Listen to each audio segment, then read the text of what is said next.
बिस्मिल्लाहिर्रहमानिर्रहीम। कल हमने कंस्ट्रक्शन की क्लास शुरू की थी, तो पार्ट 1 जो है वो उसके कुछ जो नुकात थे वो आज फिर शेयर कर लेते हैं, क्योंकि ड्राइंग का जो प्रोसेस था वहाँ तक हमने सारे की सारी डिस्कशन कर ली थी कि ड्राइंग जो है वो किन मराहल के ज़रिए जो है हम अप्रूव करा सकते हैं बैरिया टाउन कराची के अंदर। तो उसमें सबसे पहले तो ये था कि अलाटमेंट जो है वो होनी चाहिए। उसके बाद फिर जो है ड्राइंग अप्रूव हमने करवानी है बैरिया से, मगर जो डिज़ाइनर होगा वो प्राइवेट होगा। इसी तरह ही सॉइल टेस्ट का हमने बताया कि सॉइल टेस्ट जो है वो लाजमी है, तो सॉइल टेस्ट के साथ जो है ये ड्राइंग अप्रूव होगी।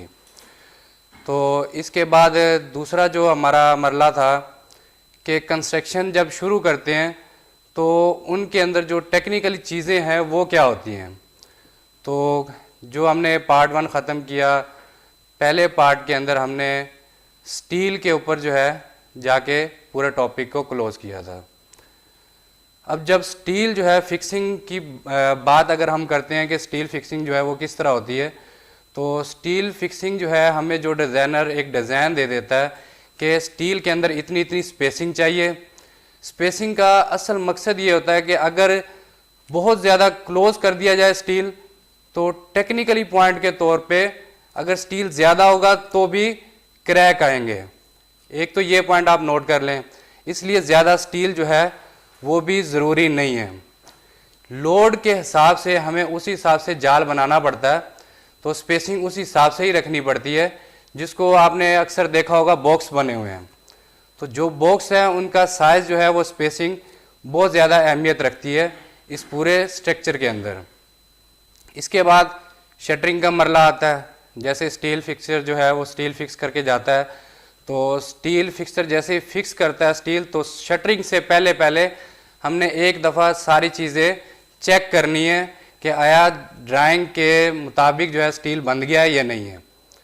क्योंकि जब शटरिंग लग जाएगी तो फिर उसको खोलना बहुत मुश्किल है। एक एक अगर कच्ची शटरिंग की बात करें तो एक एक जो है वो फटा जोड़ा जाता है, कील लगते हैं, पतरी लगती है, तो फिर दोबारा उसको खोलना बहुत मुश्किल है। इसलिए स्टील जो है वो पहले ही चेक किया जाता है। उसके बाद फिर हमने क्या करना है कि जी अब स्टील फिक्स हो गया, चेकिंग हो गई उसकी, और चेकिंग के लिए सबसे जो मेन बात है, जो बहरिया का इंस्पेक्टर होगा उसको चेक कराएं शटरिंग से पहले।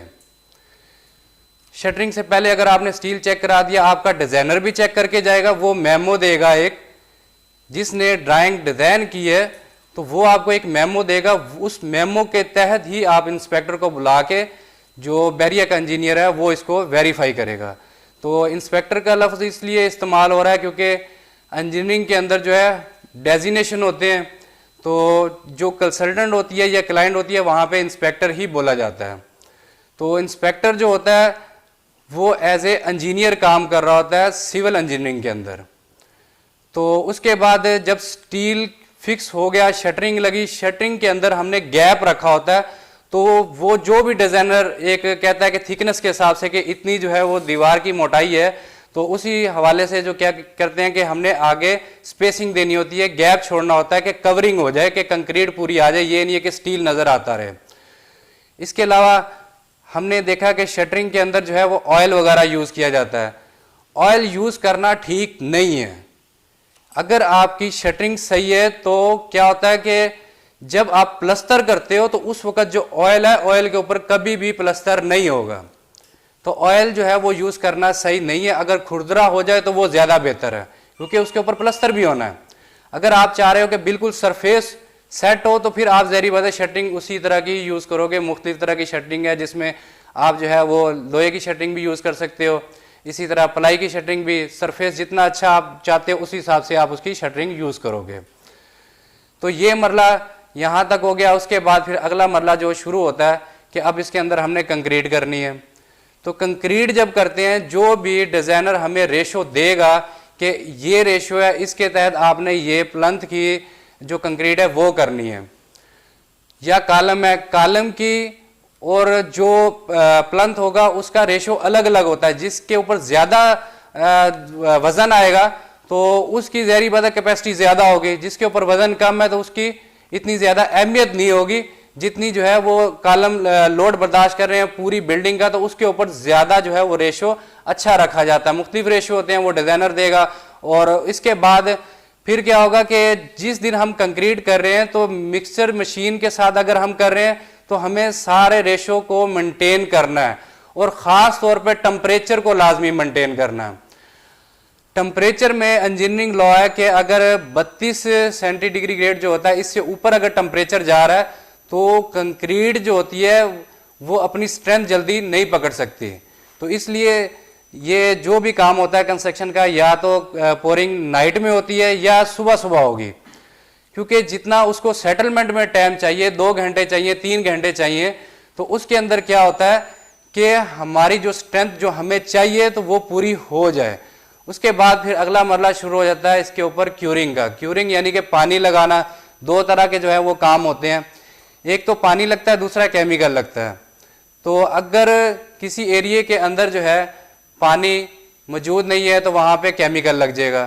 तो इसलिए यहाँ बहरिया के अंदर पानी भी मौजूद है, नमी भी है, तो यहाँ पे केमिकल की ज़रूरत है नहीं है। और इसके ऊपर ये होता है तकरीबन जो है आप 7 दिन पानी लगाएं, दिन में 2-3 दफ़ा पानी लगाएं। उसके ऊपर जो है क्या होता है कि बोरियां लगा दें और उसको गीला करते रहें कि जो टेम्परेचर है वो मेंटेन रहे। कंक्रीट जो है वैसे 14 दिन इसका स्ट्रेंथ का जो टाइम होता है 14 दिन, 21 दिन, 7 दिन, ठीक है। 7 दिन से पीरियड स्टार्ट होता है और 21 दिन पे जाके ये अपनी सेटलमेंट कंप्लीट करती है। यहाँ तक हो गया। इसके बाद जो है फिर हम इसके अंदर फिलिंग करते हैं प्लंथ के अंदर। तो फिलिंग जैसे आम घरों के अंदर होता है, क्या होता है कि 3 फीट डाल दी, 4 फीट डाल दी, ऐसा नहीं है। जो टेक्निकली तौर पे और बहरिया के अंदर भी एक रूटीन है कि आपने 1-1 फीट की लेयर डालनी है। रोड के ऊपर या किसी और जगह पे काम हो रहा है तो वहां पे होता है सिर्फ 6 इंच की लेयर कंपैक्ट चाहिए होती है, कि अगर आपने फर्ज किया 1 फीट की लेयर डाली है तो वो एंड में आके 6 इंच की बचनी चाहिए। यहाँ पे क्या है कि आपने सबसे पहले नीचे पानी लगाना है, पानी लगाने के बाद आपने फिलिंग करनी है, फिर कंपैक्शन करनी है, फिर फिलिंग करनी है, फिर कंपैक्शन करनी है।